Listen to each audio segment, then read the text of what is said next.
नमस्कार मैत्रिणींनो, आज नवीन घेऊन आलेली आहे रेसिपी तुमच्यासाठी. चला तर मग बघूयात. तुम्हाला तसं पहिल्या याच्यावरून आयडिया आलीच असेल की आपण आज काय करणार आहोत. आपण करणार आहोत डाळबट्टी. त्या डाळबट्टी करण्यासाठी सर्वप्रथम मी 2 वाट्या मोठं भांडं भरून कणिक घेतली आहे. त्याच्यानंतर 1.5 वाटी बारीक रवा घेतला आहे. मी वाटी म्हणते आहे पण मी भांड्याचं प्रमाण घेतलं आहे, कारण 4 ते 5 माणसांसाठी करते आहे म्हणून मी भांडं घेतलेलं आहे. तुम्ही वाटीने पण घेऊ शकता.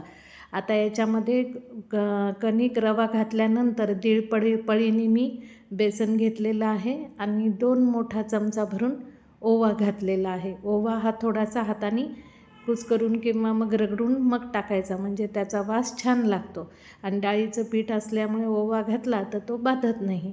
आता हे 2 मोठे चमचे भरून मी मोहन घातलेलं आहे. तेलाचं मोहन घातलेलं आहे. तेलच घाला, बाकी कुठलंही तूप किंवा बाकी कुठल्याच गोष्टी घालू नका.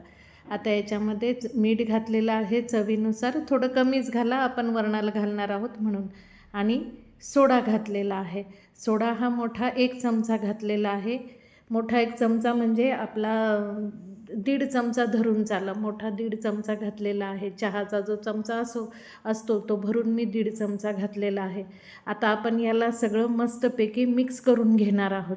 कशा पद्धतीने मिक्स करायचं आहे तर अशा पद्धतीने सगळं एकसारखं तेल मोहन जे घातलेलं आहे ते सगळं एका ठिकाणी लागलं पाहिजे, जेणेकरून काय होईल, अशा पद्धतीने त्याचा गोळा मुटकुळा केला ना तर तो एकत्र झाला पाहिजे, एवढं मोहन घातलं गेलं पाहिजे. अगदी खूप तेल असायची गरज नाही, पण असं मुटकुळी जेव्हा आपण बांधतो ना, पीठ हातामध्ये घेतो तेव्हा त्याची अशी एक प्रकारचं एका ठिकाणी झालं पाहिजे, म्हणून आपण त्याच्यामध्ये मोहन घातलं आहे. त्याच्याने त्या खुसखुशीत आणि छान होतात. जवळपास मला या पातेल्याने 1.5 पातेलं पाणी लागलं आहे. कणिक भिजवताना मात्र याची अजिबात पोळ्यासारखी भिजवतो तशी मऊ पण भिजवायची नाही, पुऱ्या एवढी घट्ट पण भिजवायची नाही. मीडियम, हे पहा अशा पद्धतीने मीडियम कणिक भिजवायची आहे.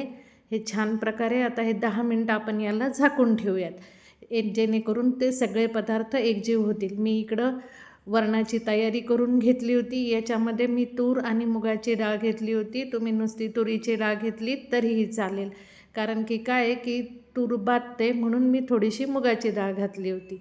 आणि आता एकीकडे इथं आपण कढईमध्ये 2 मोठे चमचे तेल घेतलं, त्याच्यामध्ये 1.5 चमचा मोहरी घातली आहे. सगळं प्रमाण हे जास्त आहे, तुम्ही त्या पद्धतीने तुम्हाला जेवढं वाटतं तेवढं कमी करा. इथं मी जवळपास 1.5 वाटी वरण घेतलेलं होतं. 1.5 वाटी म्हणजे 1 वाटी तुरीची डाळ आणि अर्धी वाटी मुगाची डाळ घेतलेली होती.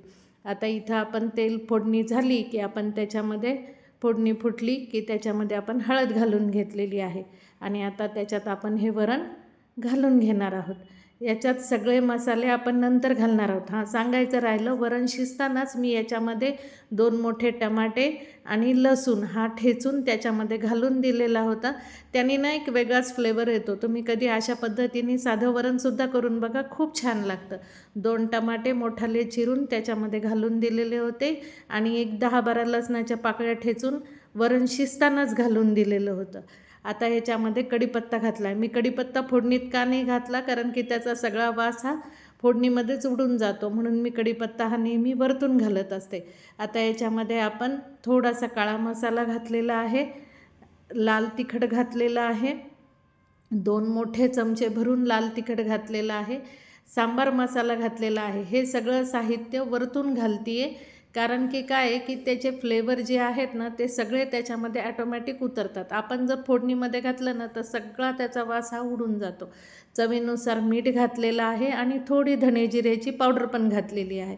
आता आपण त्याला मस्तपैकी उकळत ठेवूया एका दुसऱ्या गॅसवरती. तोपर्यंत आपण आता बट्ट्याची तयारी करून घेऊयात वरण होईपर्यंत. बट्ट्या करताना त्याला 10 मिनटं झालेत. अशा पद्धतीने थोडंसं हाताने प्रेस करून घ्यायचं आणि गोल गोल गोळे बनवून घ्यायचे. हे पहा अशा पद्धतीने गोल गोळे बनवते. छोटे मोठे तुम्हाला जसे वाटतात तसे तुम्ही करून घ्या आणि असं थोडंसं हाताने त्याला प्रेस करून घ्यायचं, म्हणजे अगदी गोल गोळा नाही ठेवायचा, थोडासा प्रेस करून घ्यायचा. याला बट्ट्या म्हणता येईल किंवा ते बाफळे का काय म्हणतात ते पण म्हणता येईल. अशा पद्धतीने सगळे करून घेते मी आता तुम्हाला दाखवण्यासाठी. हे 3-4 मी केले होते. पुढचे हे पहा मी बाकीचे सगळे करून घेतले. या बट्ट्यांमध्ये ना 4 ते 5 माणसांचं आरामशीर होतं. अजिबात जास्त काही लागत नाही, एवढं प्रमाण एकदम व्यवस्थित आहे. आता हे पाणी मी गरम करायला ठेवलं होतं, त्याच्यामध्ये आता हळूहळू करून आपण एक एक बट्टी सोडून घेऊयात. याच्या बट्ट्या ज्या आहेत ना, ते व्हायचं प्रमाण काय मी ते सांगते. आता या बट्ट्या बघा तुम्हाला सगळ्या खाली बसलेल्या दिसत असतील. अजून एक 5 ते 10 मिनिटांनी मी तुम्हाला दाखवते. त्या सगळ्या बट्ट्या हळूहळू करून वर येतात. जेव्हा ते उकडून वर हलक्या होतात ना, तेव्हा त्या वर येतात.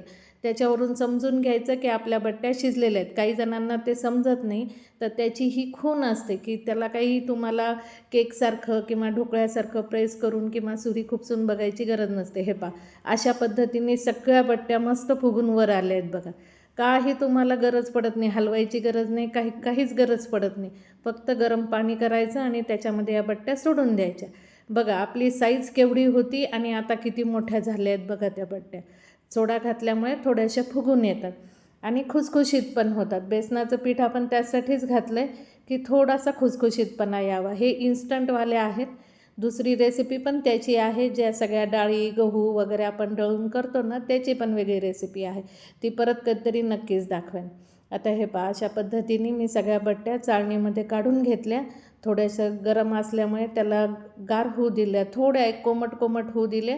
आणि आता हे पहा किती छान झाली आहे बघा. मध्ये जाळी बघा किती सुंदर पडली आहे, सॉफ्ट पण झालेली आहे. अशी जाळी पडली पाहिजे, त्याच्यासाठीच आपल्याला सोडा घालावा लागतो थोडासा. एकीकडे तेल गरम करायला ठेवलेलं होतं कढईमध्ये.